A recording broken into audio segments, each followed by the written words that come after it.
राजाओं के बीच आपस में यह वार्ता हुई कि यदि मेरे पुत्र हो और तुम्हारी पुत्री हो तो भी दोनों का विवाह करेंगे, यदि मेरी पुत्री हो तुम्हारा पुत्र हो तो भी दोनों का विवाह करेंगे। दैव योग से ऐसा हुआ कि एक मित्र राजा के यहाँ पहले कन्या का आगमन हो गया।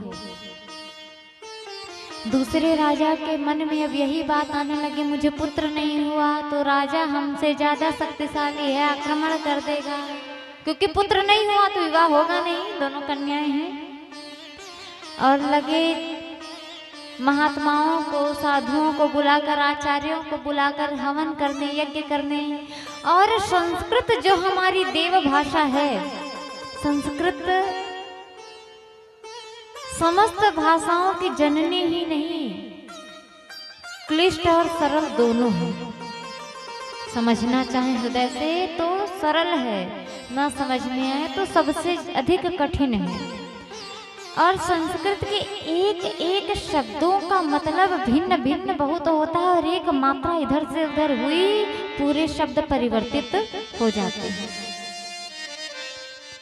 जैसे राजा ने हवन किया और हवन में बोलना था पुत्र दीयताम, राजा ने हवन की आहुति छोड़ी, बोले पुत्री दीयताम, हो गई कन्या।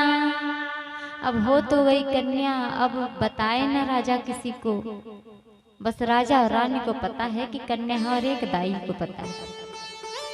उसे युवराज की तरह पालने लगे। बहुत समय व्यतीत हुआ, धीरे धीरे वह कन्या बड़ी हो रही है, और बड़े होने के बाद युवराज पद की जिम्मेदारी साथ में विवाह की जिम्मेदारी दोनों लेनी है। परंतु कन्या और कन्या का विवाह कैसे हो, इसलिए राजा ने अपने पुरोहित का आश्रय लिया। पुरोहित जी ने भोलेनाथ को प्रसन्न करना प्रारंभ किया, भोलेनाथ की स्तुति की, भोलेनाथ प्रसन्न हुए।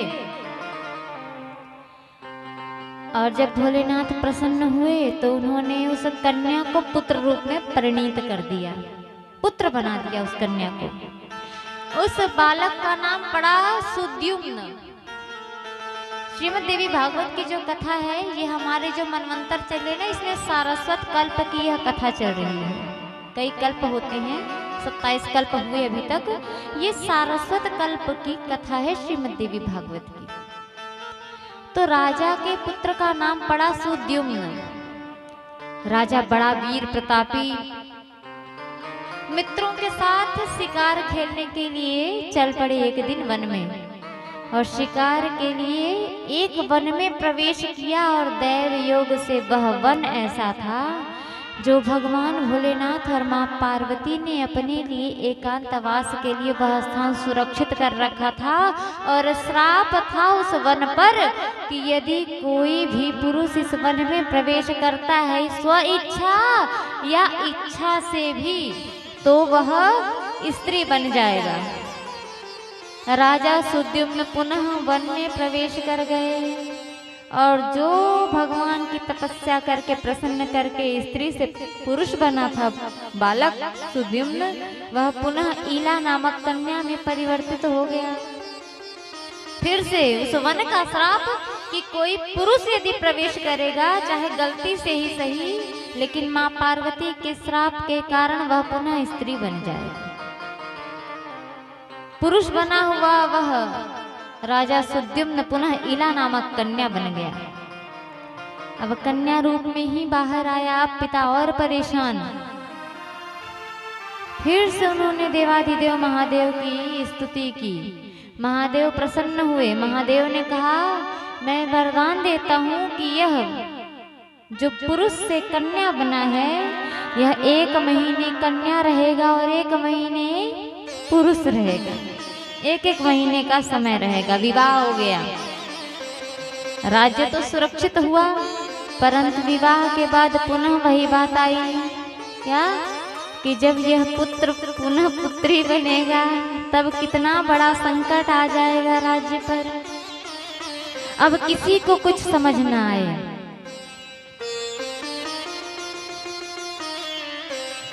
जा करके भगवती के शरण में उस राजा सुद्युम्न के पिता पुरोहित सबने भगवती की शरण ली और भगवती की उपासना करने लगे। नमो देव्यै महादेव्यै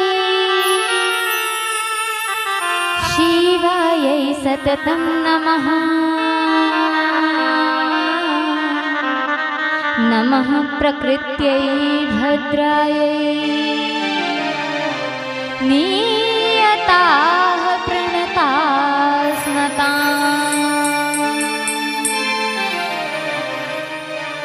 हे देवी, आप तो शिव की वह परम शक्ति हो। शिव ने आशीर्वाद दिया कि यह 1 महीने स्त्री और 1 महीने पुरुष बन करके रहेगा। लेकिन देवी अब आपकी शरण में आए हैं, जगत जननी अब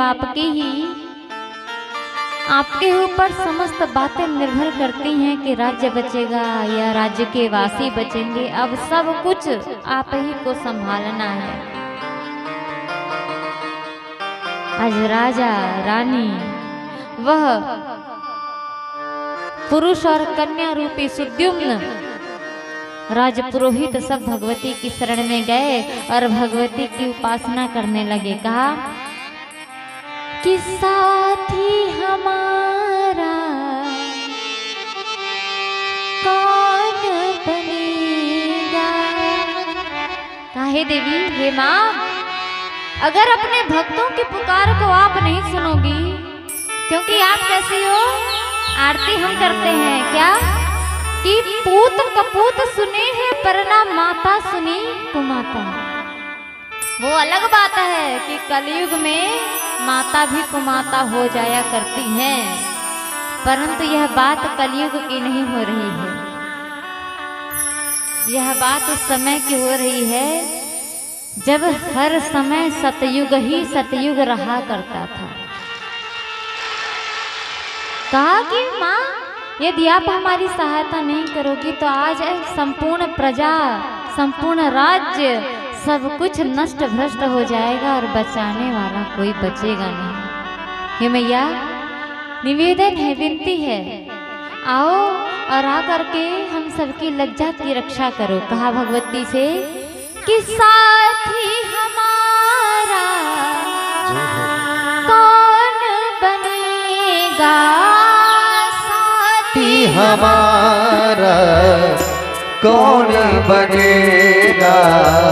तुम न सुनोगी तो कौन सुनेगा।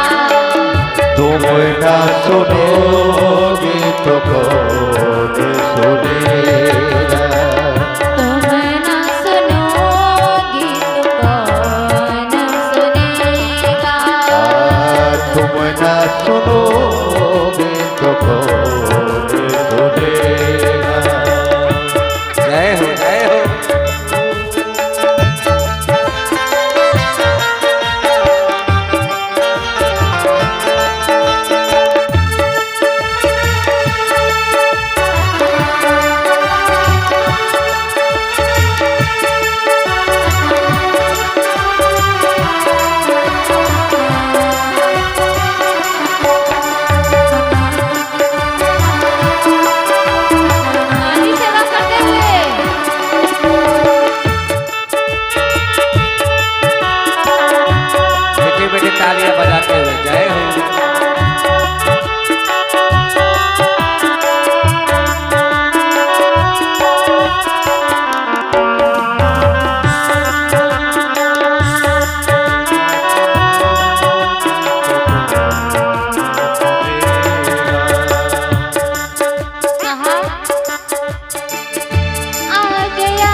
सुनोगे तो कौन सुनेगा।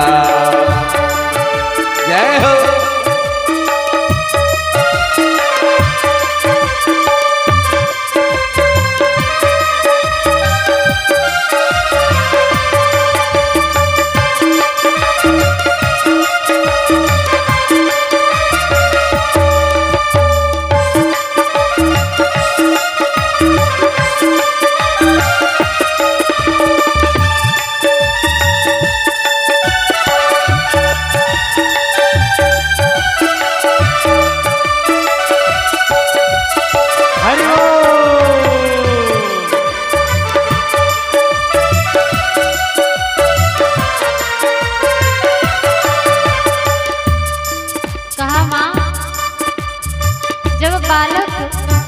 बच्चा हर प्रकार से थक जाता है, हार जाता है, तो वह आकर माँ की गोद में उस छांव में विश्राम करता है। और मैंने भी ये देखा है कि जब जब समस्त संसार में देवताओं पर भी विपत्ति पड़ी और देवता भी कुछ नहीं कर पाए, तब तब आप सहाय हुई हो। हे जगत जननी, आज हम भी आपकी शरण में हैं माँ। मेरे भी कष्ट को इस बार के लिए मेरा यह बेड़ा पार कर दो। कहा राजा ने, सुना है हमने सभी से खिवैया एक ही है, घूम ली सारी दुनिया मैया एक ही है।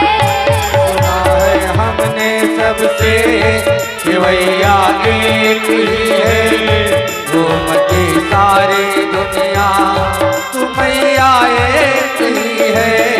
सुना है हमने सभी से खिवैया एक ही है, घूम ली सारी दुनिया मैया एक ही है। सुना है हमने सबसे खिवैया एक ही है, घूमती सारी दुनिया मैया एक ही है।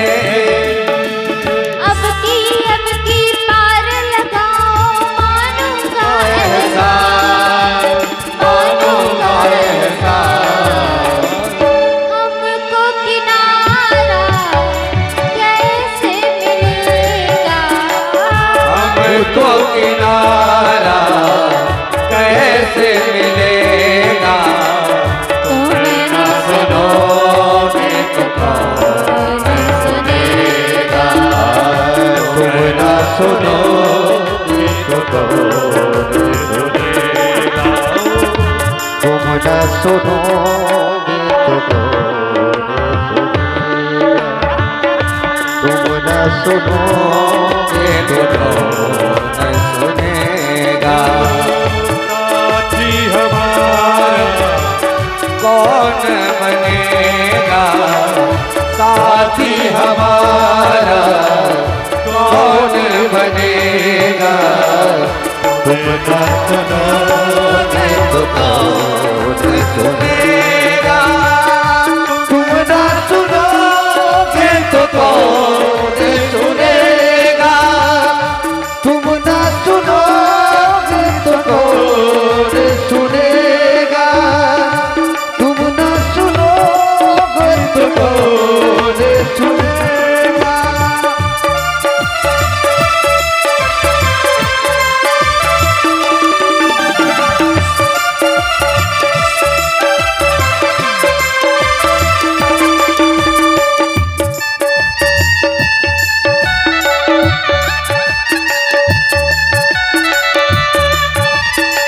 प्रेम से बोलिए अपने नाथ की।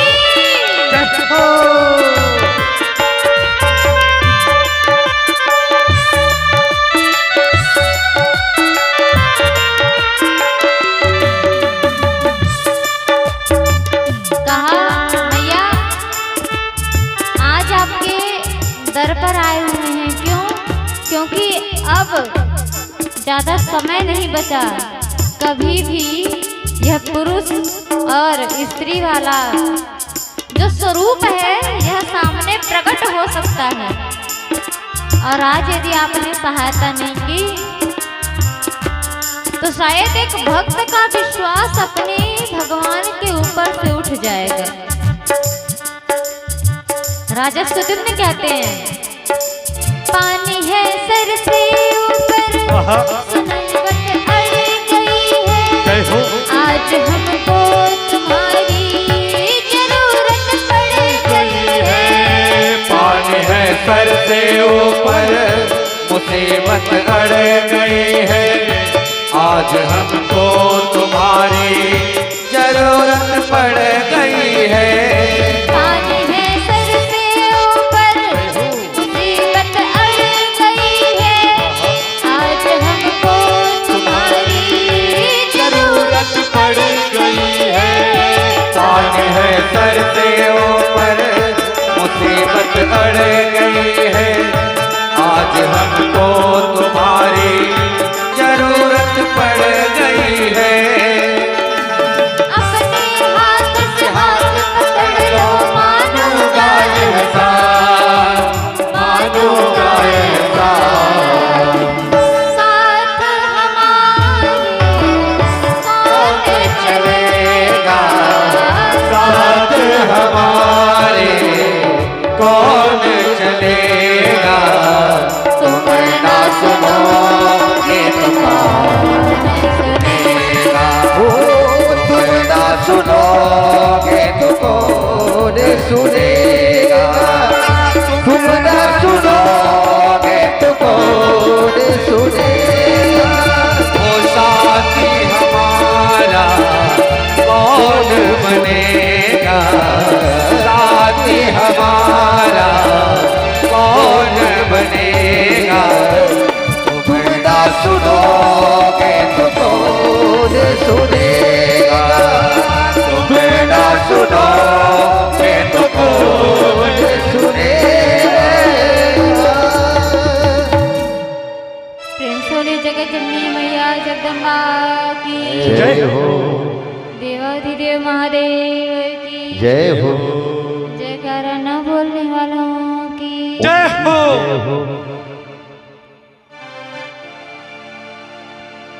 भगवती प्रसन्न हुई, प्रकट होकर उन्होंने राजा सुद्युम्न को सदैव पुरुष बने रहने का आशीर्वाद प्रदान किया, वरदान प्रदान किया और वहां से अंतर ध्यान हो गया। बात ऐसी ही होती है ना, बच्चा अच्छा, माँ भी एक जगत जननी जगदम्बा ही है जो सभी बच्चों को अपना बच्चा समझकर प्रेम करती है। नहीं तो हर माँ को जिसके अंदर कितनी भी वात्सल्यता हो, प्रेम हो, अपने बच्चों के सिवाय दूसरे के बच्चे उतने प्यारे नहीं लगते। ये भी सत्य है कि नहीं? माँ वही है, ममता वही है, संबंध वही है, लेकिन जो स्नेह जो प्रेम एक माँ का अपनी संतान से होता है वह प्रेम दूसरे की संतान से नहीं हो पाता। चाहे वो बहन का पुत्र पुत्री हो, चाहे भाभी का पुत्र पुत्री हो, चाहे ननद का पुत्र पुत्री हो,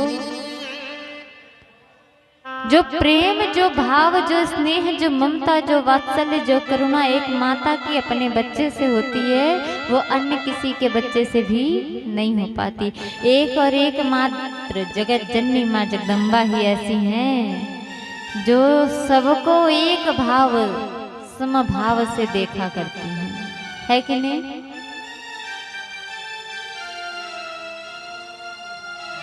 राजा सुद्युम्न को पुनः अपने वास्तविक पुरुष तत्व की प्राप्ति हुई। अच्छा, जो लोग खड़े होकर के कथा सुन रहे हैं, पंडाल में काफी स्थान है, आप लोग बैठ जाएं, क्योंकि ऐसा हमारे शास्त्रों में वर्णन है कि जो लोग खड़े होकर के कथा सुनते हैं उनका अगला जन्म पेड़ पौधे का होता है। तो अगर पेड़ पौधा बनना हो तो आप खड़े रहे, अन्यथा स्थान लेकर के बैठ जाएंगे। डंडा मार के तो भागना नहीं है कि बड़ी हड़बड़ी में है खड़े रहेंगे, ना आराम आराम से स्थान लेकर के बैठ जाएंगे। खैर आइए कथा में आगे बढ़ें। वैसे एक बात है, श्रोता आप लोग बहुत अच्छे हैं, संख्या चाहे जो भी रहे पर सुनते सब मन से हैं। और यहाँ की माताओं में हमने देखा मैया लोग बात नहीं करती हैं, ये बड़ी अच्छी बात है। बात का न होना बड़ी अच्छी बात है। एक बार अपने लिए आप लोग ताली बजा लीजिए। और उम्मीद है कि बड़ाई अहंकार में परिवर्तित नहीं होगी और शांति का परिचय देते रहेंगे आप लोग ना।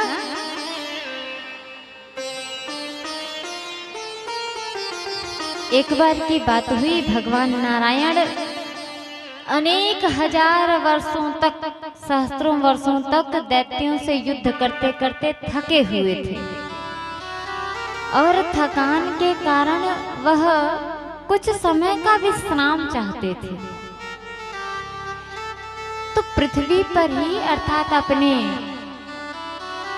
वैकुंठ लोक में, वैकुंठ लोक की भूमि पर ही अपने धनुष को उन्होंने रखा। और धनुष को रखने के बाद जो धनुष की आकृति होती है ना, तो एक किनारे पर सर रख करके वो लेट गए। थके हुए थे, ना बिस्तर चाहिए, ना तकिया चाहिए, कुछ नहीं चाहिए, शेष ना की शैया भी नहीं चाहिए। भगवान नारायण धनुष के नोक पर एक तरफ सर करके सो गए। बहुत समय व्यतीत हो गया और भगवान नारायण विश्रामावस्था में है। नारायण कौन है? जो संसार का पालन किया करते हैं। यदि पालक ही सो गया तो संसार का जो क्रम है यह बाधित होगा। ब्रह्मा जी और भगवान भोलेनाथ महेश समस्त देवताओं के साथ नारायण को ढूंढते ढूंढते पहुँचे। देखा क्या, नारायण विश्रामावस्था में है, सो रहे हैं। और हमारा शास्त्र कहता है कि सोए हुए को जगाना नहीं चाहिए, पाप लगता है। लेकिन ऐसे सोए हुए को नहीं जो कुंभकर्ण की निद्रा में सोते हो, जिनको दिन रात बस सोना सोना दिखाई देता हो। एक है हमारे आशीष भैया, उनको आप जब कहिए वो तब सो जाएंगे, उसमें कोई संशय नहीं है। तो वो सोना भी उनको जगाया जा सकता है। लेकिन जो एक समय हो सोने का और उस समय कोई निद्रा में हो, सोया हो, तो उसको जगाना नहीं चाहिए ना, दोष लगता है। नारायण सो रहे हैं और समस्त देवता परेशान है कि जब पालन करता है वही सो रहा है, संसार कैसे चलेगा। और जगाने पर भी अपराध है। किया क्या जाए, तो बुलाया गया दीमकों को। दीमक समझते हैं ना? दीमक समझते हैं, मिट्टी का घर बनाते हैं या फिर जिस जगह जाएंगे सब चट कर जाएंगे, लकड़ी इत्यादि सब। तो दीमकों को बुलाया और कहा कि जो धनुष की डोरी है, प्रत्यंचा है, उस डोरी को धीरे धीरे खा जाओ या तो धनुष को ही चट कर जाओ। धनुष जब चाट लोगे तुम लोग तो सर के नीचे से हिलेगी धनुष और नारायण उठ जाएंगे, दोष हमें नहीं लगेगा। दीमक कहे बड़े चालाक हो आप लोग, दोष हम लें और काम आप लोगों का हो। ब्रह्मा जी ने कहा नहीं नहीं, दोष नहीं लगेगा, नारायण जगेंगे तो हम बता देंगे कि हमने ये कार्य सौंपा था। दीमक लगे लकड़ी चाटने। अब धनुष के उस कोने तक जैसे ही इस कोने से प्रारंभ किया जहां से रस्सी बंधी है, उस धनुष की डोरी के पास तक पहुंचे और जैसे ही उन्होंने उस लकड़ी को चाटा, वैसे ही धनुष की डोरी वहां से छूटी। और छूटने के कारण जब दूसरे सिरे पर पहुंचे जहां नारायण सर रख के सो रहे थे, उस रस्सी से, उस प्रत्यंचा से नारायण की गर्दन कट गई और कट करके भगवान विष्णु की गर्दन न जाने कहाँ चली गई। कुछ अता पता नहीं चला कि क्षीर सागर में कहाँ गई उनका वह मस्तक कहाँ गया। अब तो सब परेशान देवी देवता, अब क्या किया जाए। ये तो बहुत बड़ा अनर्थ हो गया। अगर ऐसे जगा देते तो कुछ दोष लगता, लेकिन नारायण का शरीर तो है, मस्तक नहीं है। अब सब परेशान होकर भगवती की उपासना की।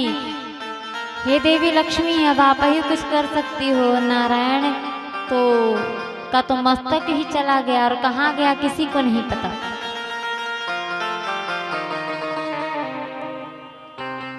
सबने माँ लक्ष्मी को याद किया, उनकी स्तुति की। भगवती लक्ष्मी आई। भगवती लक्ष्मी को देख करके देवता हाथ जोड़ खड़े हैं।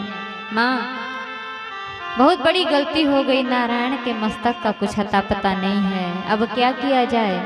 माता लक्ष्मी ने कहा, देवताओं आप परेशान न होइए, घबराइए मत, यह मेरे ही श्राप के कारण हुआ है। कहा, आप तो सदैव नारायण की चरण सेवा में लीन रहने वाली, आपने श्राप क्यों दिया। कहा, समय समय की बात है, नारायण की माया कब किस पर किस प्रकार प्रभावी हो जाए कोई जानता नहीं है। एक बार ऐसा हुआ कि भगवान नारायण शेषनाग की सैया पर विश्राम कर रहे थे और मैं उनके चरणों को दबा रही थी, और दबाते दबाते अचानक से भगवान विष्णु की दृष्टि मेरे ऊपर पड़ी और मेरे मुखमंडल को देख वो मुस्कुरा दिए। और भगवान नारायण जब मुस्कुराए तो मैंने पूछा, क्यों मुस्कुरा रहे हो। तो नारायण ने उत्तर नहीं दिया। तो मेरे समझ में आया, ये मेरे मुख को देखकर मुस्कुरा रहे हैं। मैंने कहा, मुस्कुरा बढ़ा रहे हो, जाओ तुम्हारी गर्दन कट जाएगी। और वही परिणाम हुआ कि आज इनका शरीर मस्तक विहीन हो गया है। सबने कहा, देवी ऐसा कैसे चलेगा। भगवती ने कहा कि जो भी कार्य होता है उसके पीछे कोई न कोई कारण अवश्य होता है। हम चाहे जिन भी चरित्रों का वर्णन सुन रहे हों, परंतु आप यदि ध्यान दें, हर ईश्वर की हर एक लीला कोई न कोई कारण लिए हुए ही रहती है। देवताओं ने पूछा, कौन सा कारण हुआ कि आपने यह श्राप दिया और भगवान नारायण मस्तक विहीन हो गए। भगवती लक्ष्मी ने कहा, बात ऐसी है कि एक असुर है जिसका नाम है हयग्रीव, और हयग्रीव नाम का वह असुर ब्रह्मा जी के बनाए हुए समस्त वेदों को लेकर के समुद्र में चला गया है। और जब उसने तपस्या की तो वरदान क्या मांगा। वरदान मांगा कि मेरी मृत्यु कभी ना हो, मैं अजर और अमर हो जाऊं। और ब्रह्मा जी ही वरदान देने वाले। ब्रह्मा जी ने कहा, संसार में जिसका जन्म हुआ है उसकी मृत्यु अवश्य है, वो मरेगा अवश्य। अमरता का वरदान नहीं दिया जा सकता, आप कुछ और मांगो। तो उस असुर ने मांगा कि मेरी मृत्यु उसी से हो जो मेरे समान हो, अर्थात जो हयग्रीव हो। कहा, तो उपाय। कहा, उपाय कुछ नहीं, नारायण के धड़ पर घोड़े का सर जोड़ दो, बन जाएंगे हयग्रीव, और उस असुर का नाश करके समस्त वेदों को लेकर के वो पुनः आ जाएंगे। प्रेम से बोले जगत जननी जगदम्बा की जय हो, हयग्रीव भगवान की जय हो। भगवान नारायण ने हयग्रीव अवतार लिया और समस्त वेदों को लाकर ब्रह्मा जी के पास सुरक्षित किया।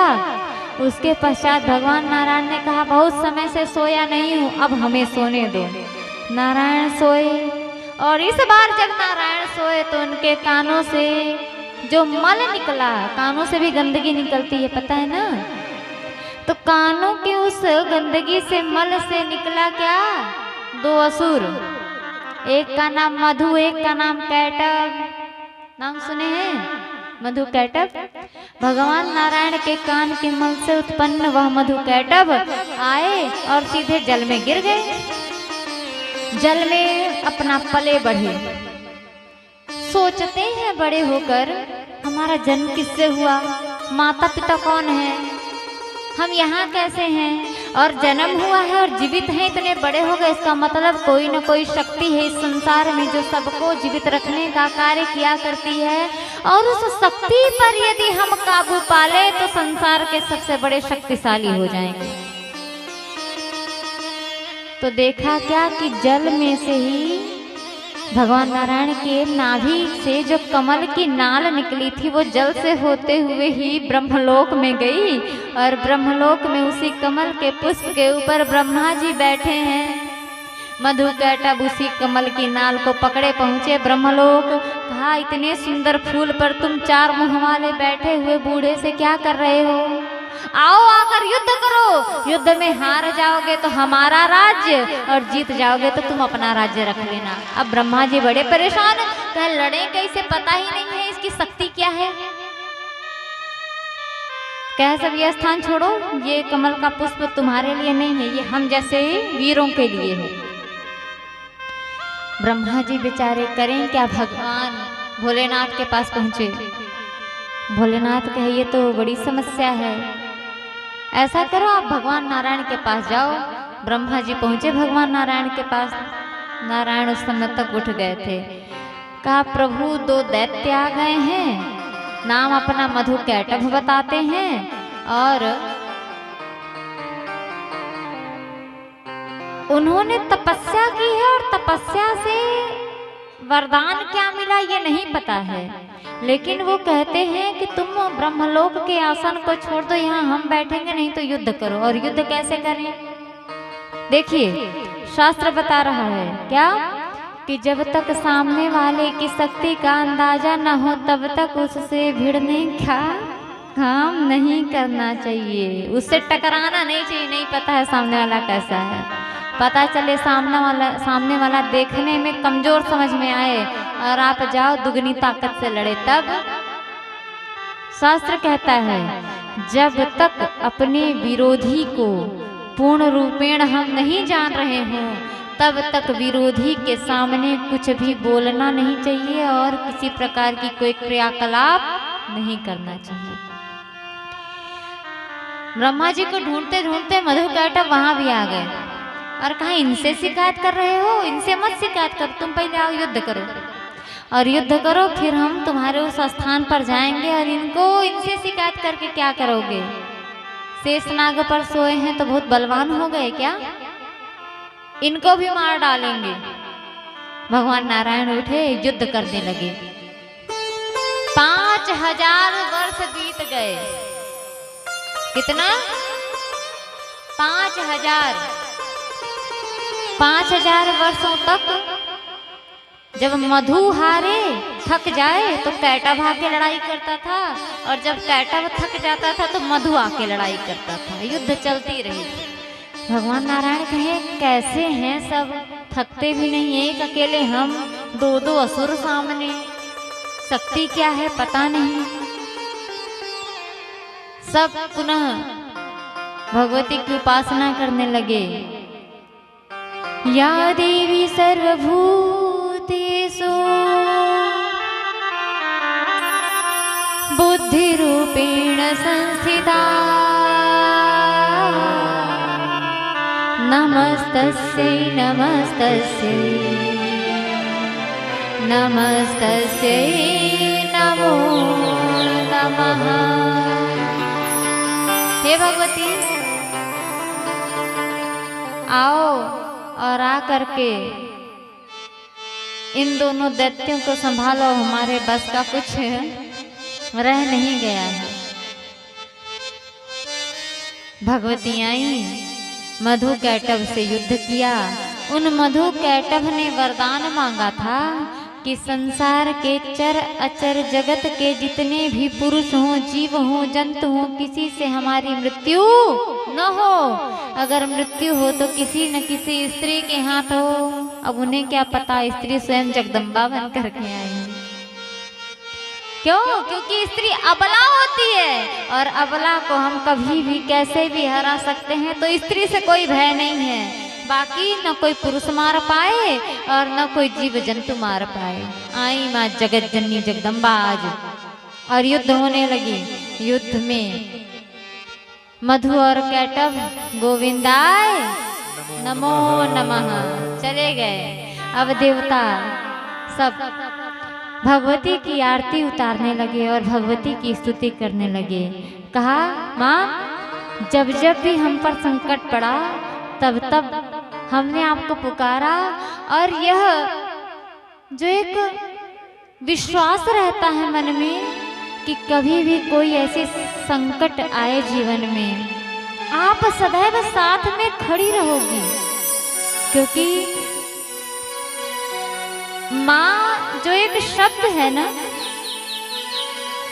यह माँ शब्द अपने आप में समस्त संसार को, समस्त प्रकृति को समेटे हुए है।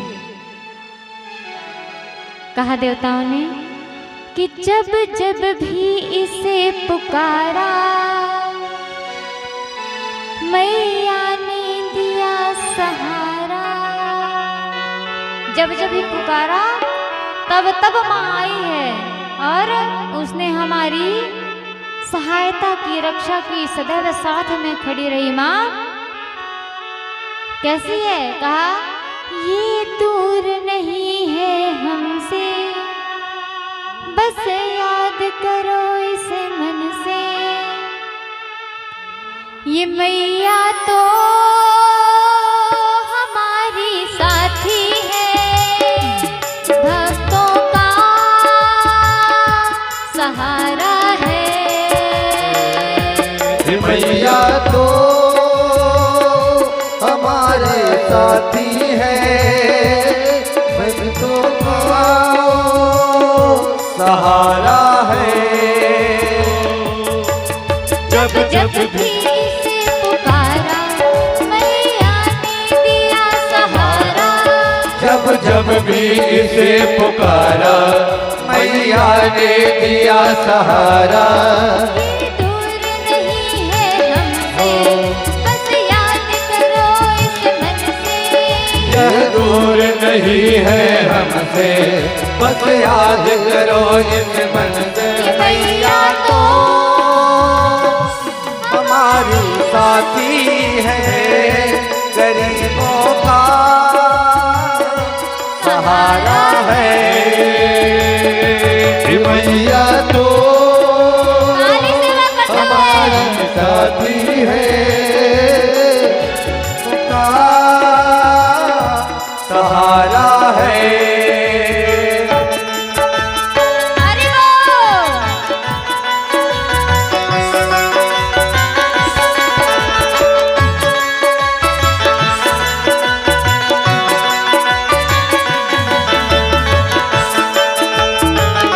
जय हो। हाथ उठा के तालियां बजाते हुए जय हो। हरि बोल।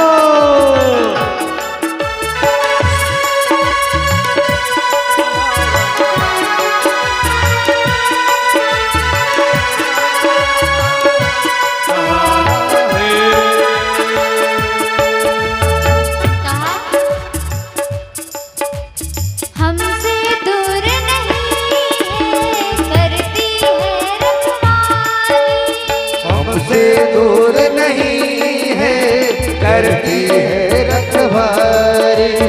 जिसने किया भरोसा, मैया ने डोर संभाली। जिसने किया भरोसा, मैया ने डोर संभाली। हमसे दूर नहीं है, करती है ये रखवाली।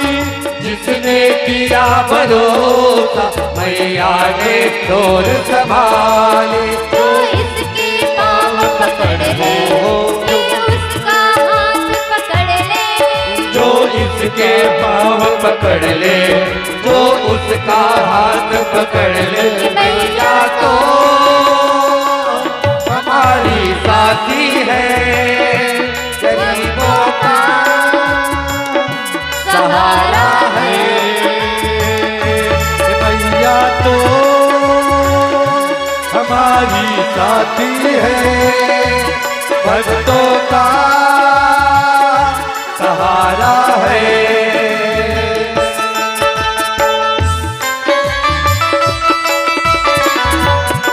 जय हो।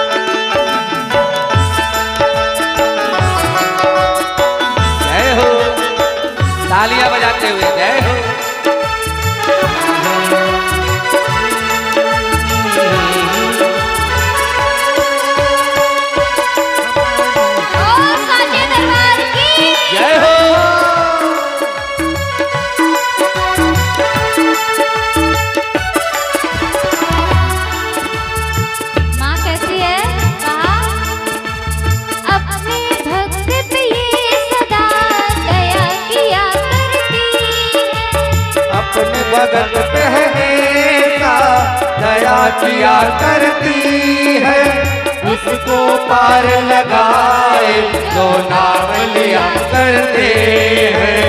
अपने भगत पे दया किया करती है, उसको पार लगाए जो नाम लिया करती है।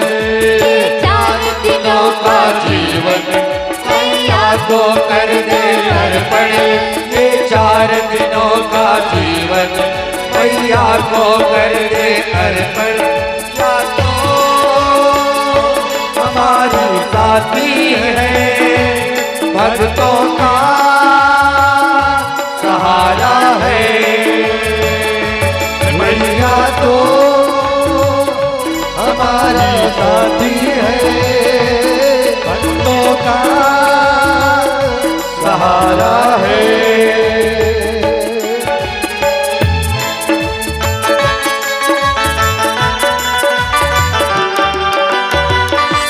जय हो।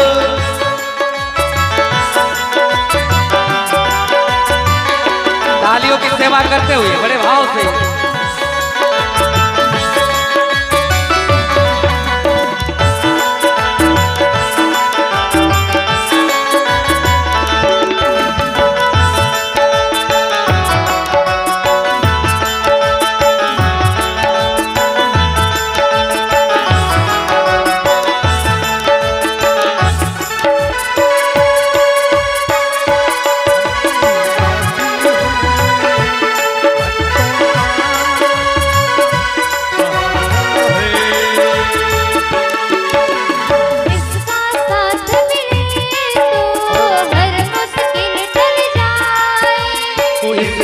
साथ मिले तो हर मुश्किल टल जाए, हो घन घोर अंधेरा मंजिल में मिल जाए।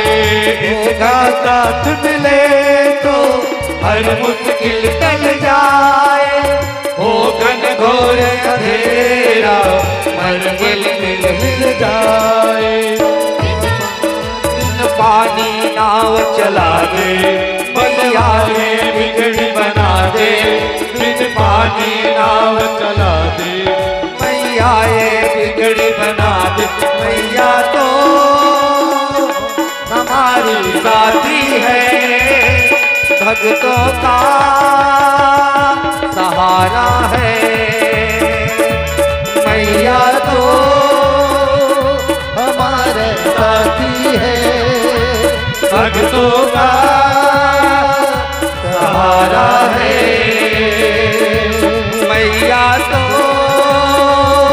हमारी साथी है, भक्तों का सहारा है। मैया तो हमारी साथी है, भक्तों का सहारा है। बोल जगत जननी जगदम्बा महारानी की जय हो। आज के आनंद की जय हो। व्यास महाराज की जय हो। जय जय श्री राधे। प्रेम से बोलिए जगत जननी मैया जगदम्बा की। हमने कहा प्रेम से बोलिए, ये नहीं जय हो। कहा था धीरे से बोलिए। जय हो। थोड़ा मुंह को खोलिए। एक प्रेम से बोलिए आदिशक्ति भवानी की।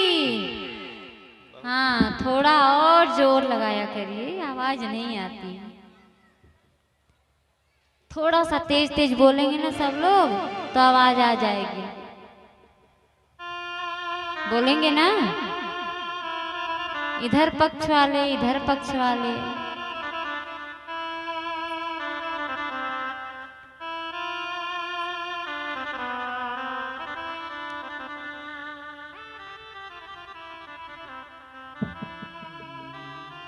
मधु कैटभ का वध भगवती ने किया। उसके पश्चात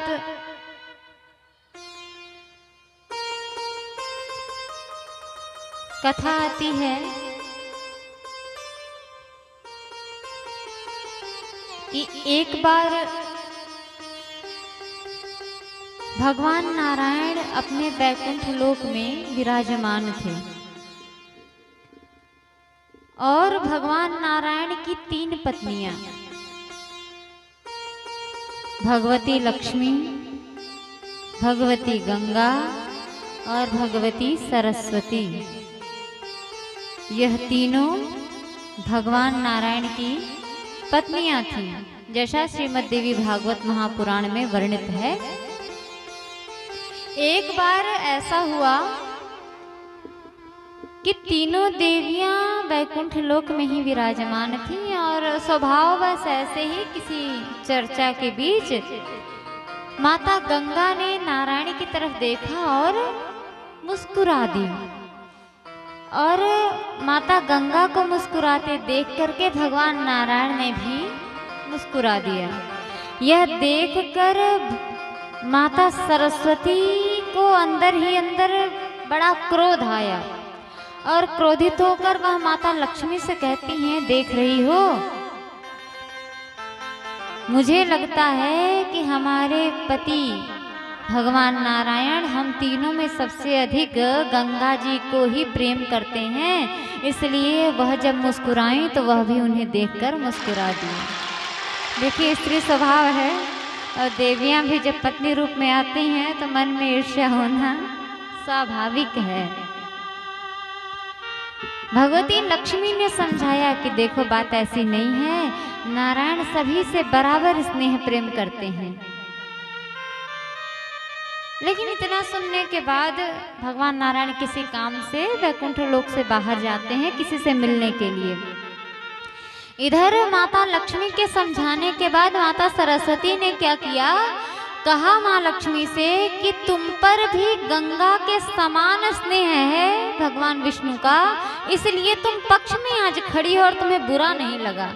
माता लक्ष्मी ने कहा, बहन, इसमें बुरा लगने वाली कोई बात नहीं है, समय समय की बातें होती हैं। और एक यदि देख करके नारायण ने गंगा जी को मुस्कुरा दिया या गंगा जी ने देखकर भगवान नारायण की तरफ मुस्कुरा दिया तो कोई बहुत बड़ी बात नहीं है। परंतु माता सरस्वती कुछ समझने की मुद्रा में नहीं है और वो क्रोधित हो गई। क्रोधित हुई और जाकर माँ गंगा के बालों को पकड़ा और बालों को पकड़कर खींच करके झगड़ा करने लगी, लड़ाई करने लगी। जब माता लक्ष्मी बीच में बचाव करने के लिए आई, बीच में रोकने लगी उस झगड़े को, तो सरस्वती जी ने माता लक्ष्मी को श्राप दे दिया कि तुम्हें जब किसी बात से फर्क नहीं पड़ता कि तुम्हारे पति का स्नेह प्रेम किस पर अधिक है, किस पर कम है, तुम जड़ की भांति इसी प्रकार से शांत चित्त से खड़ी हो जाओ। जाओ लक्ष्मी, मैं तुम्हें श्राप देती हूँ, तुम वृक्ष बन जाओ। माता सरस्वती ने माँ लक्ष्मी को श्राप दिया, जाओ वृक्ष बन जाओ। और माँ गंगा को श्राप दिया, तुम जाओ और जाकर नदी बन जाओ। भगवान नारायण आए और भगवान नारायण आए तब तक माता गंगा ने भी माँ सरस्वती को श्राप दे दिया कि जिस प्रकार तुम सभी को श्राप दे रही हो, मैं भी तुम्हें श्राप देती हूँ सरस्वती कि तुम भी जाओ और जाकर नदी बन जाओ। भगवान नारायण आए, पत्नियों की बातों को सुना, जाना बड़ा कष्ट हुआ उनके मन में। कहा, जब मैं देवता हो करके 3 पत्नियों को नहीं संभाल सकता तो साधारण मनुष्य की बात ही क्या है कि वह एक को भी झेल सके। खैर, मजाक की बात है। यदि माताएं न रहें तो घर चलने वाला नहीं है, ये वास्तविकता है। क्योंकि शास्त्र वचन है ना कि बिन घरनी घर भूत का डेरा। सुबह शाम दीपक जलाने वाला भी कोई न मिले अगर माताएं न रहें तो। ये एक हास्य की बात है। भगवान नारायण ने ये बात कही कि जब मैं देवता होकर अपनी पत्नियों को संभाल नहीं पा रहा तो साधारण मनुष्य अपनी पत्नियों को कैसे ही संभाल पाएंगे। फिर भगवान नारायण ने कहा कि जिस प्रकार का कृत्य आप तीनों ने किया है यह देख करके मेरा मन बड़ा दुखी हुआ। हे भगवती सरस्वती, अब आप इस वैकुंठ लोक से प्रस्थान करेंगी और जा करके पृथ्वी लोक पर सरस्वती नदी के नाम से बहेंगी और आप अब से मेरी नहीं ब्रह्मा जी की पत्नी स्वरूप में आप ब्रह्मलोक में सत्यलोक में निवास करेंगे। माता सरस्वती उनकी आज्ञा का पालन करते हुए ब्रह्मा जी से विवाह करने के पश्चात इस मृत्युलोक पृथ्वीलोक पर आकर के नदी स्वरूप होकर बहने लगी। भगवती गंगा को भगवान ने आदेशित किया कि आपने भी श्राप दे करके बड़ा ही गलत कृत्य किया है, आप भी जा करके गंगा नदी के रूप में पृथ्वी लोक पर बहेंगी और समय आने पर मेरे ही अंशावतार राजा शांतनु से आपका विवाह होगा और उनसे आपको पुत्रों की प्राप्ति होगी और उसके पश्चात आप मनुष्य शरीर छोड़कर नदी के रूप में बहेंगी और कलयुग के 5000 वर्ष बीत जाने के बाद आप जो पूर्ण रूप से पृथ्वी पर बह रही हैं, आप आंशिक रूप से पृथ्वी पर बहेंगी और बाकी आप स्वर्ग लोक में आकर के निवास करेंगी। कुछ आप भगवान भोलेनाथ के मस्तक पर विराजमान रहेंगी। आपके कई रूप कई नाम प्रचारित प्रसारित होंगे। और भगवती लक्ष्मी से कहा, देवी आपने बहुत बीच बचाव करने का प्रयास किया जो सर्वथा सराहनीय है, लेकिन फिर भी आपको देवी सरस्वती ने श्राप दिया है वृक्ष होने का, तो आपको भी पृथ्वी लोक पर जाना पड़ेगा। आप वृंदा नाम की एक स्त्री बनेंगी और फिर जब उद्धार होगा तो आप एक वृक्ष के रूप में आंशिक रूप से प्रतिष्ठित रहेंगी और आपका एक अंश इसी वैकुंठ लोक में पुनः लक्ष्मी जी के रूप में प्रतिष्ठापित होगा। धीरे धीरे कुछ समय व्यतीत हुआ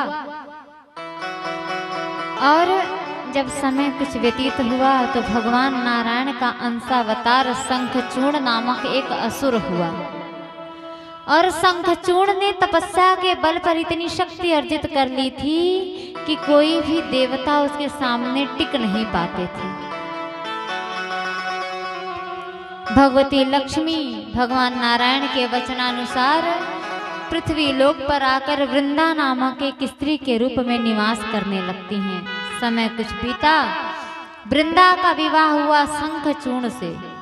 शंखचूड़ एक असुर है, लेकिन वृंदा नित्य निरंतर पति की सेवा करते हुए पतिव्रता धर्म का पालन करते हुए, क्योंकि हमारे शास्त्र कहते हैं यदि पति को गुरु रूप में भी आपने पूजा, पति परमेश्वर जो कहा गया शब्द, यदि उसको परमेश्वर के रूप में आपने पूजा है तो वह कभी भी देवता से कम फल प्रदान करने वाला नहीं होता। पति आपको वह चीजें दे न दे, लेकिन जो आपको इस भवसागर के बंधन से मुक्त करा सकती है पति की सेवा करने से, वह ईश्वर वह परमात्मा आपको प्रदान करेगा, ऐसा हमारे शास्त्र कहते हैं। वृंदा दिन रात अपने पातिव्रत्य धर्म का पालन करते हुए पति की सेवा करते, पूजा पाठ जप तप में लगी रहती थी। एक बार की बात हुई, शंखचूड़ गया युद्ध करने देवताओं से। बहुत भयानक युद्ध हुआ, अनेक वर्षों तक युद्ध चलता रहा, लेकिन देवता शंखचूड़ को हरा नहीं पाए। जब शंखचूड़ किसी प्रकार नहीं हारा तो देवताओं ने एक चाल चली। चाल क्या चली? भगवान नारायण का ही अंशावतार वह शंखचूड़, भगवान नारायण ने शंखचूड़ का स्वरूप बनाया और स्वरूप बनाकर वृंदा के समीप पहुंचा। शंखचूड़ युद्ध कर रहा है, नारायण शंखचूड़ के वेश में पहुंचे वृंदा के पास। वृंदा जो पूजा कर रही थी और उसके पतिव्रता धर्म के कारण ही शंखचूड़ को कोई मार नहीं सकता था। वृंदा आई दौड़ी दौड़ी, अपने पति को आया हुआ जानकर उसने चरण स्पर्श किए अपने पति को समझ नारायण के पैरों को छुआ और जैसे ही पर पुरुष से स्पर्श हुआ वैसे ही वहां समरांगण में उस युद्ध भूमि में उस शंखचूर्ण नामक असुर का मस्तक कटा और वह मस्तक आकर के वृंदा के उसी आंगन में गिरा। वृंदा ने देखा मेरे पति का मस्तक यहाँ है और सामने पति के स्वरूप में और भी कोई है। वृंदा ने हाथ में जल लिया और जल लेकर के कहा, आप जो कोई भी हो, यदि मैंने पूर्ण रूप से अपने पतिव्रता धर्म का पालन किया है तो मैं आपको श्राप देती हूँ, आप पत्थर के हो जाओगे। इतना सुना भगवान नारायण ने अपने वास्तविक स्वरूप में आए भगवान नारायण, और आने के बाद वृंदा से कहा, तुम्हारा पति बहुत अत्याचारी था वृंदा, इसलिए उसका नाश करना आवश्यक था। वृंदा ने पति के शव को गोद में लिया और सती हो गई। सती होने के बाद जो राख बची उस राख में एक वृक्ष उत्पन्न हुआ और वही वृक्ष तुलसी का पौधा बना जिसकी हम और आप पूजा किया करते हैं। और जो वृंदा ने श्राप दिया नारायण को कि आप पत्थर के हो जाओगे, वही भगवान नारायण शालिग्राम के रूप में परिवर्तित हुए जो नेपाल की गंडकी नदी में पाए जाते हैं। और संसार में दो मात्र एक ऐसे देवता हैं, दो जिनमें प्राण प्रतिष्ठा की आवश्यकता नहीं पड़ती। एक नर्मदा नदी में पाए जाने वाले शिवलिंग रूप में भगवान भोलेनाथ और दूसरा गंडकी नदी नेपाल में पाए जाने वाले भगवान शालिग्राम। इन दोनों में कभी भी प्राण प्रतिष्ठा की आवश्यकता नहीं है, इसमें स्वयं उनका वास होता है। भगवान नारायण शालिग्राम की शिला के रूप में परिवर्तित हुए और उसके पश्चात भगवान ने पत्नी रूप में पुनः जो लक्ष्मी का ही स्वरूप थी वृंदा, जो पुनः तुलसी बनी, उन्हें भगवान शालिग्राम में पत्नी रूप में अपने स्वीकार किया। अभी देव शयन चल रहा है। जब देव उत्थापनी एकादशी होती है, भगवान नारायण अपनी शयन को पूर्ण करके 4 माह की निद्रा से जब उठते हैं तो हम और आप बड़े धूमधाम से माँ तुलसी का विवाह भगवान नारायण से अर्थात शालिग्राम से करवाते हैं ना। यह उत्सव एकादशी से लेकर पूर्णिमा पर्यंत तक चलता है। प्रेम से बोलिए शालिग्राम भगवान की जय हो, तुलसी महारानी की जय हो। एक श्राप अपना पूर्ण करके वापस स्वर्ग वैकुंठ लोक में स्थापित हुई।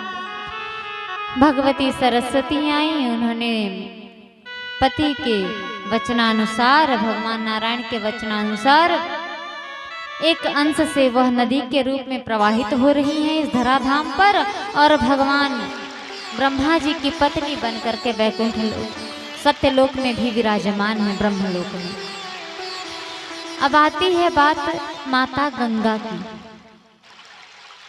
माता गंगा स्त्री रूप में आई इस संसार में। आने के बाद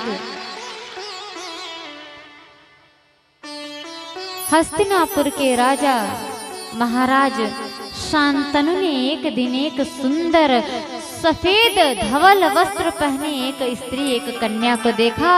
देखकर रूप सौंदर्य पर मोहित हुए और उस कन्या के सामने विवाह का प्रस्ताव रखा। भगवती गंगा ने कहा कि मैं आपका प्रस्ताव तो अवश्य स्वीकार करूंगी, परंतु मेरी भी एक शर्त है। क्या शर्त है?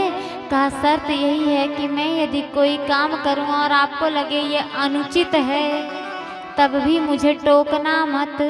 जिस दिन टोका, जिस दिन प्रश्न किया, उस दिन मैं आपको छोड़कर चली जाऊंगी। महाराज शांतनु प्रेम में डूबे। महाराज शांतनु ने कहा ठीक है देवी, आप कुछ भी करना, मुझे अनुचित भी लगेगा तो मैं आपसे कभी कोई प्रश्न नहीं करूंगा। विवाह हुआ। विवाह के बाद पुत्र की प्राप्ति हुई। भगवती गंगा उस पुत्र को ले जाकर नदी में प्रवाहित कर देती हैं। राजा शांतनु के मन में आया, हमारा हो यह वंश जो आने वाले हस्तिनापुर का भविष्य बनता, उसे भगवती ने इस प्रकार प्रवाहित कर दिया, बहा दिया अपने नवजात शिशु को। क्यों किया होगा? परंतु बात याद आई, प्रश्न करूंगा तो यह देवी चली जाएगी। 7 पुत्र हुए इसी प्रकार। 7 पुत्रों को गंगा जी ने बहा दिया जल में। 7 पुत्र जब बह गए, 8वां पुत्र हुआ। 8वें पुत्र को भी माँ गंगा जन्म के बाद ही ले जा रही हैं जल में बहाने के लिए। आज महाराज शांतनु स्वयं को नहीं रोक पाए और स्वयं को न रोक पाने के कारण कहा, देवी आप मेरे 7 पुत्रों को जल में प्रवाहित कर चुकी, मैंने कभी नहीं रोका, लेकिन यह मेरा वंश है, यह मेरे आने वाली पीढ़ी है, यह भविष्य है हस्तिनापुर का। मैं आपसे यह प्रश्न पूछना चाहता हूँ, आप मेरी हर संतान को ले जाकर जल में प्रवाहित क्यों करती हैं? भगवती गंगा ने कहा था ना प्रश्न मत पूछना, और प्रश्न पूछा है तो अब अपना पुत्र पकड़ो, और अब मैं यहाँ से जा रही हूँ। भगवती गंगा ने महाराज शांतनु को उस पुत्र को सौंपा और स्वयं नदी रूप में परिणत होकर गंगा जी के रूप में प्रवाहित हो गए। धीरे धीरे कुछ समय बीता, बालक का नाम देवव्रत रखा गया। देवव्रत बड़े होनहार बचपन से ही, समस्त राजपुरुषों के गुणों से युक्त, बड़े बुद्धिमान, शौर्यवान, प्रतापी।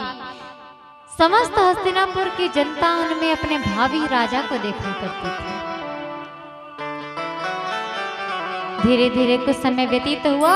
एक बार की बात हुई, राजा शांतनु नदी के किनारे किसी कार्य से गए थे और नदी के किनारे उन्होंने देखा कि नौका है, नौका को चलाने वाली एक कन्या है जिसके शरीर से बड़ी सुंदर सुगंध प्रवाहित हो रही है।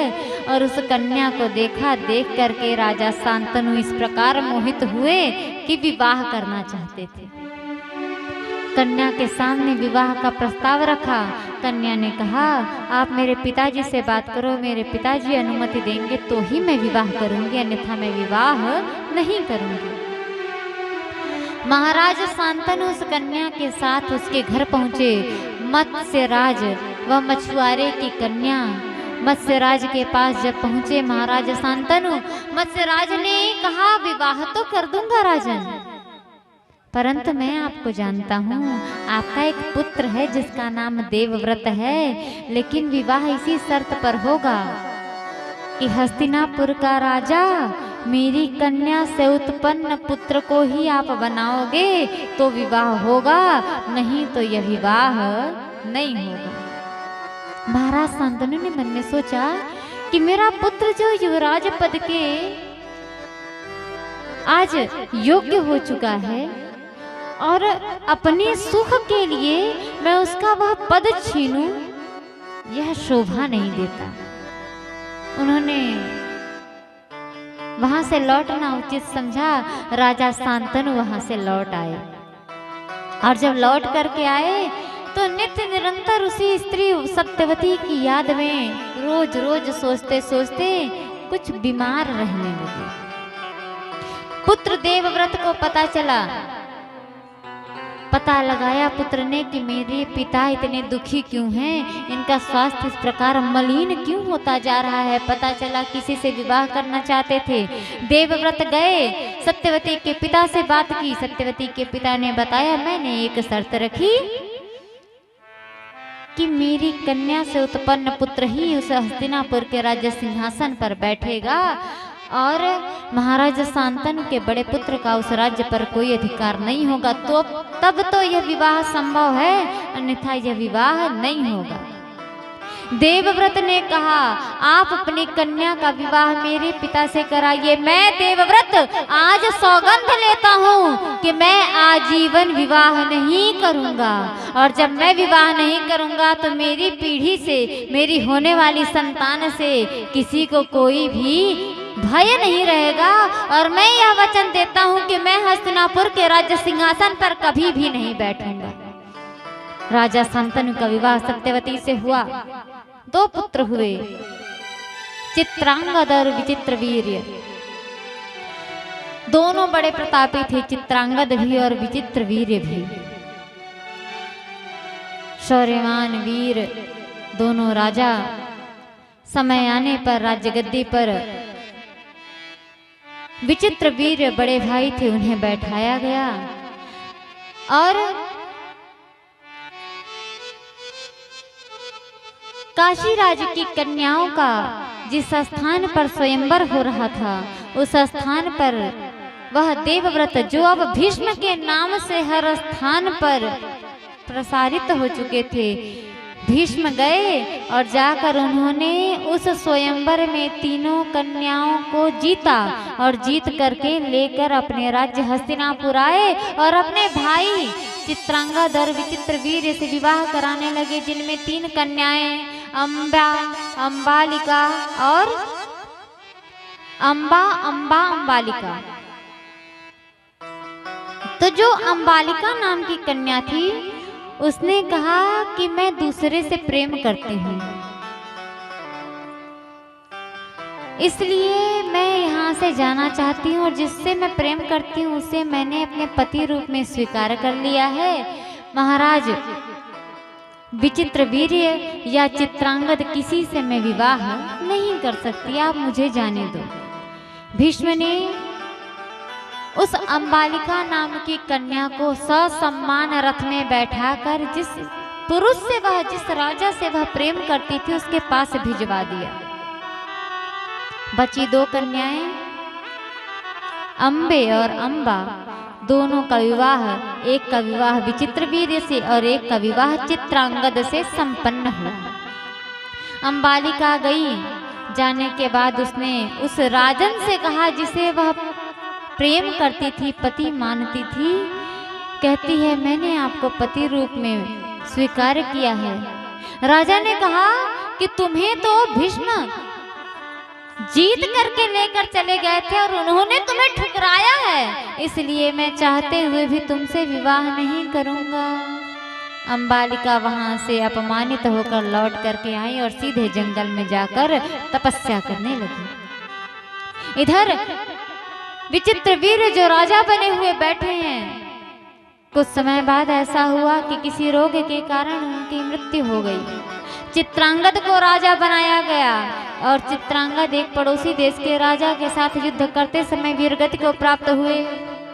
अब ना तो विचित्र वीर्य ना चित्रांगद ना आने वाला वंश, हस्तिनापुर का राज्य सिंहासन ऐसा प्रतीत हुआ मानो सूना ही रह जाएगा।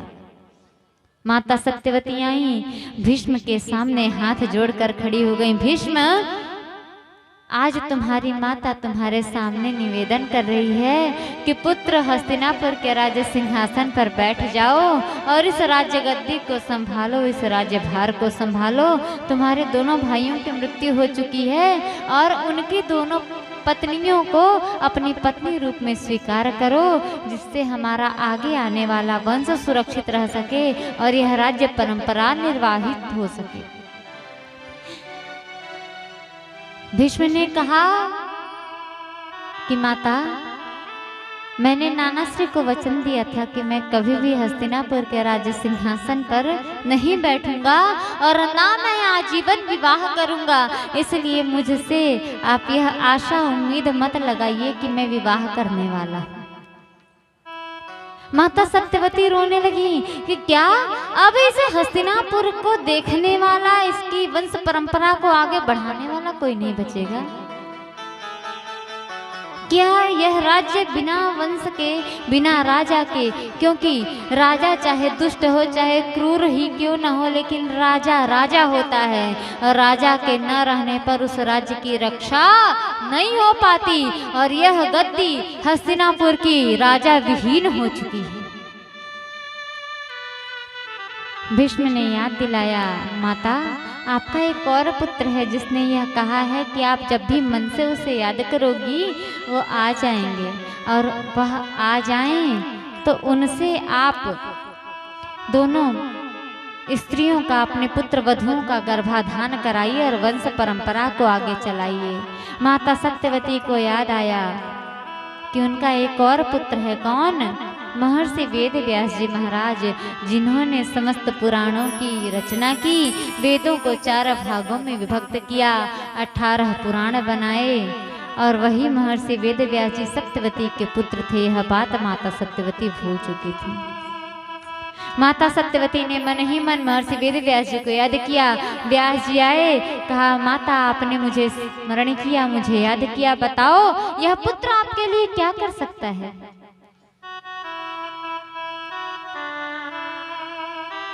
प्रेम से बोलिए जगत जननी मैया जगदम्बा की जय हो। सोएंगे नहीं, कथा में सोने वाले का अगला जन्म अजगर का होता है।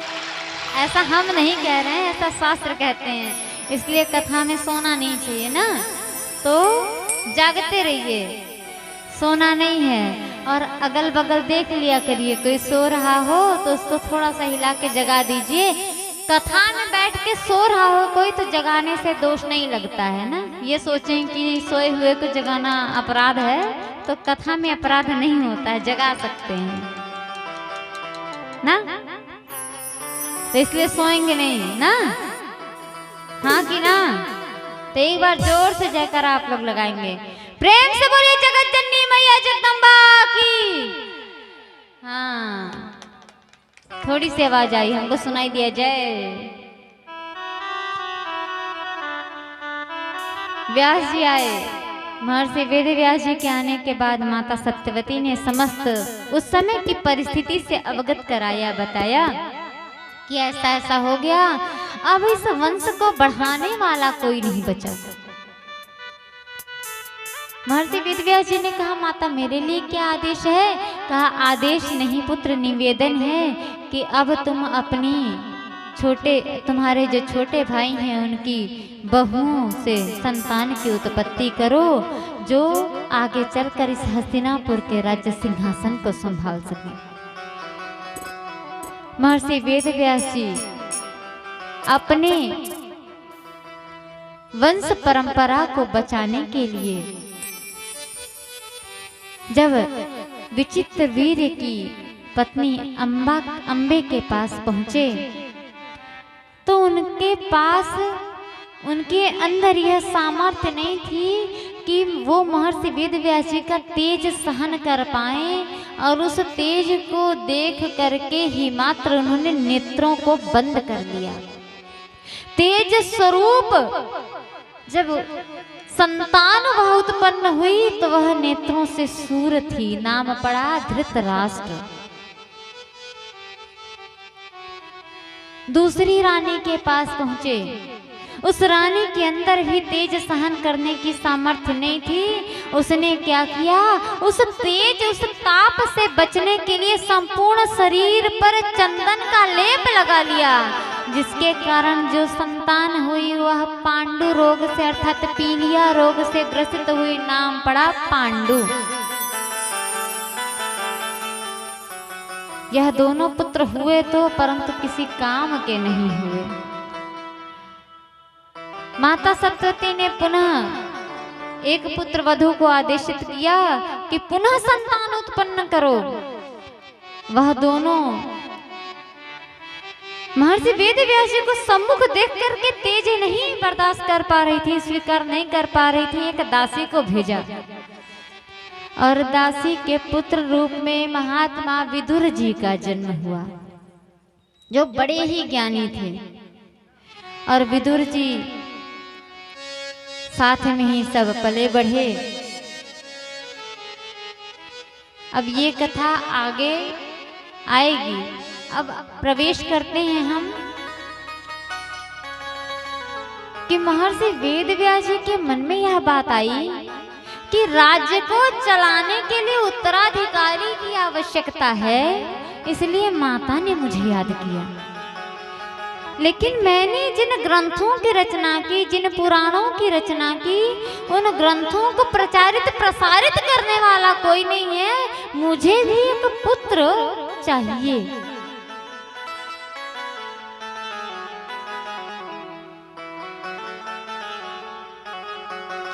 मुझे भी संतान चाहिए। और मन में यही विचार करते हुए महर्षि वेदव्यास जी ने एक यज्ञ किया और उस यज्ञ में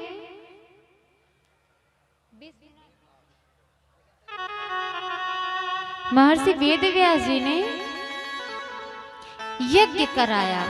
और यज्ञ में आप जानते हैं, यहाँ भी शायद यज्ञ में हो, अरणि मंथन से अग्निदेव प्रकट होते हैं। अरणि मंथन होता है, वैदिक मंत्र चलते हैं और अरणि मंथन से अग्नि उत्पन्न होती है, अग्नि प्रकट होती है। महर्षि वेदव्यास जी मन ही मन पुत्र की कामना से वह यज्ञ जो कर रहे थे, अचानक से ऐसा हुआ कि जब अरणि मंथन का समय आया और व्यास जी जब अरणि मंथन कर रहे हैं, प्रत्यंचा रस्सी वह खींच रहे हैं अरणि की, तभी उनके समीप में एक सुंदर स्वर्गलोक की अप्सरा खड़ी हो गई। और जब अप्सरा खड़ी हुई, उसको देखा जैसे ही महर्षि वेदव्यास जी ने कहा, भगवान की माया है, कब किसको कहाँ व्यक्त हो जाए कोई जानता नहीं है। व्यास जी ने उस सुंदर अप्सरा को देखा तो मन में आया, इसी से विवाह कर लूं क्या, अगर विवाह कर लूं तो एक पुत्र प्राप्त हो जाएगा। लेकिन फिर विचार आया, ये है अप्सरा, और अप्सरा से उत्पन्न पुत्र क्या उतना विद्वान होगा कि वह मेरे इस ज्ञान को समस्त संसार में प्रचारित प्रसारित कर सके।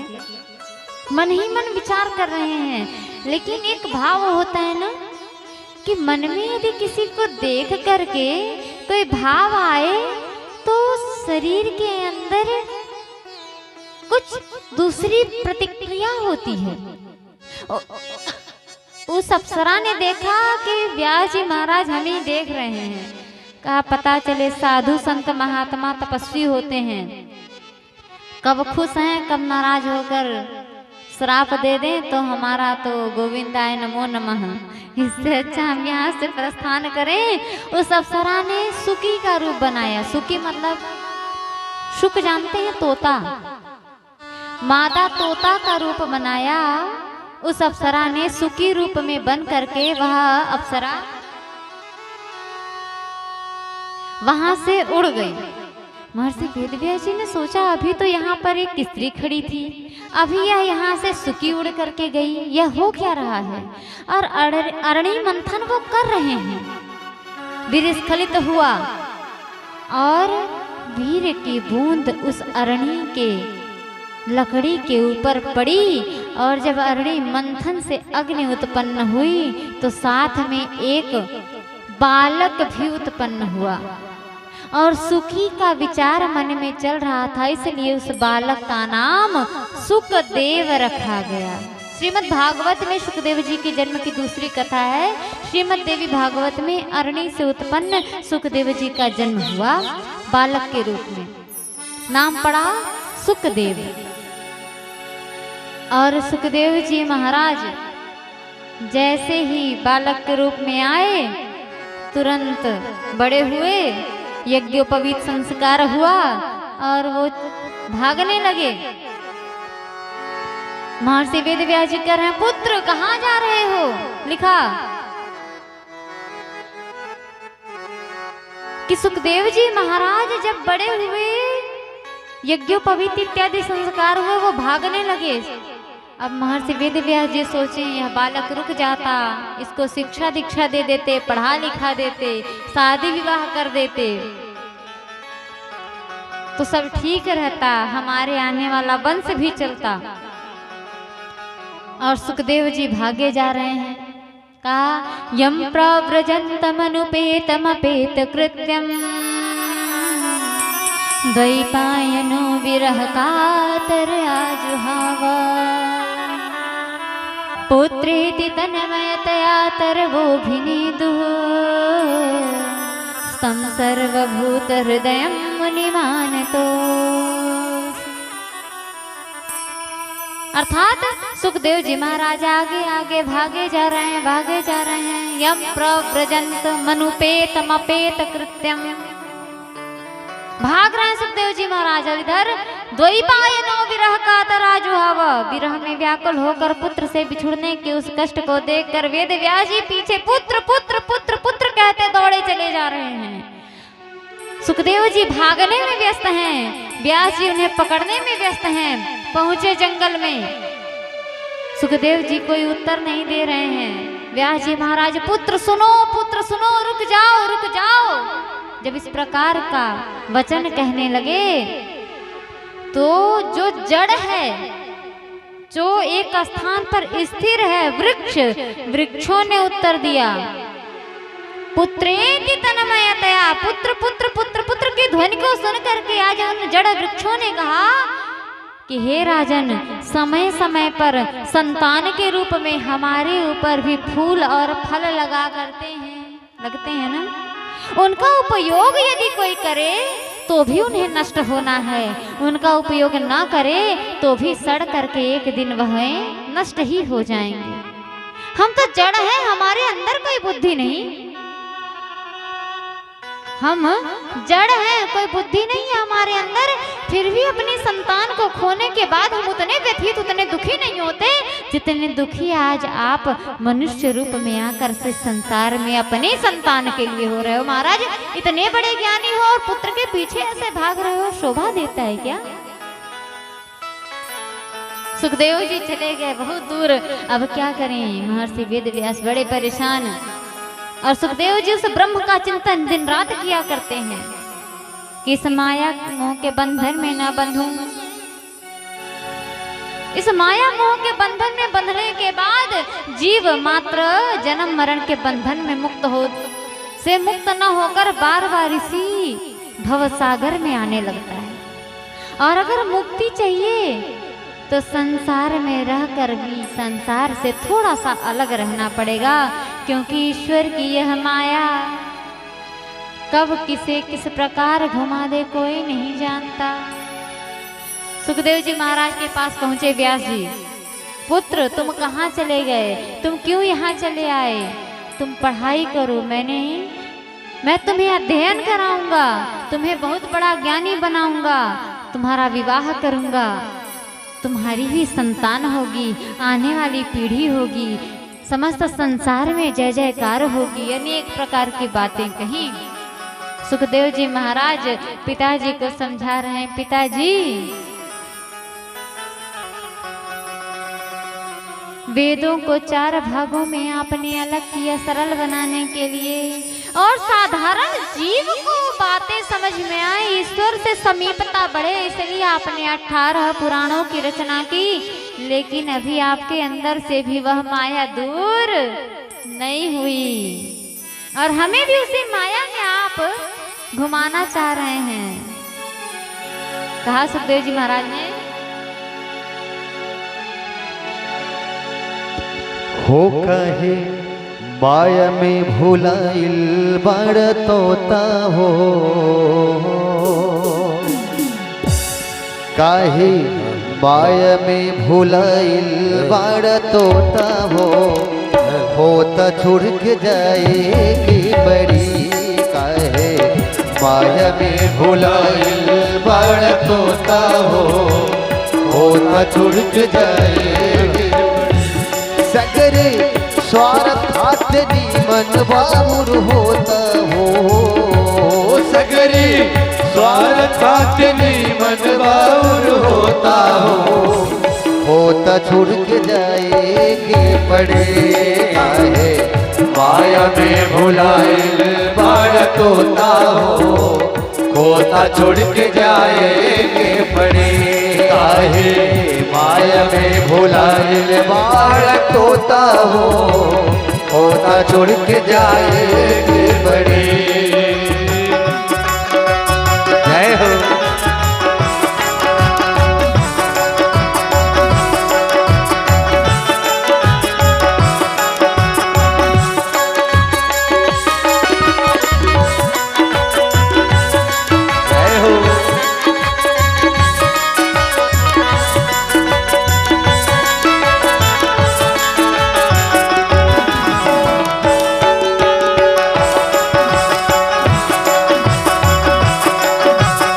तालियां बजाते हुए बड़े भाव से जय हो।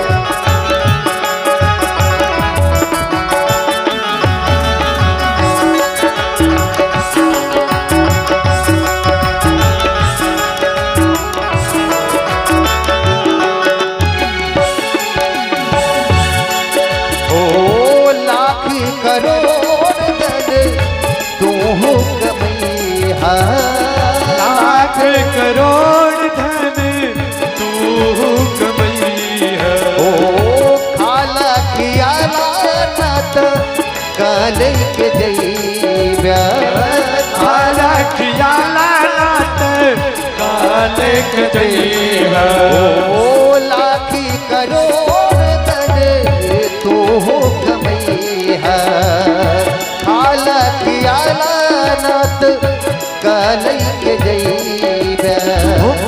तोहर छीन ले पहिरल गोटा हो, तोहर छीन ले पहिरल गोटा हो छोड़ के जाए के पड़े। काहे माया में भुलाइल बड़ तोता होता छोड़ के जाए के पड़ी। सगरे स्वार्थ हाथ मन बाबुर होता हो, सगरे स्वार्थ मन बाबुर होता होता छोड़ के जाए के पड़ी। काहे माया में भुलाइल बड़ तोता होता छोड़ के जाए के पड़ी। होता छोड़ के जाए के पड़ी। काहे माया में भुलाइल बाड़ तोता होता छोड़ के जाए के पड़ी। काहे माया में भुलाइल बाड़ तोता होता छोड़ के जाए के पड़ी। काहे माया में भुलाइल बाड़ तोता होता छोड़ के जाए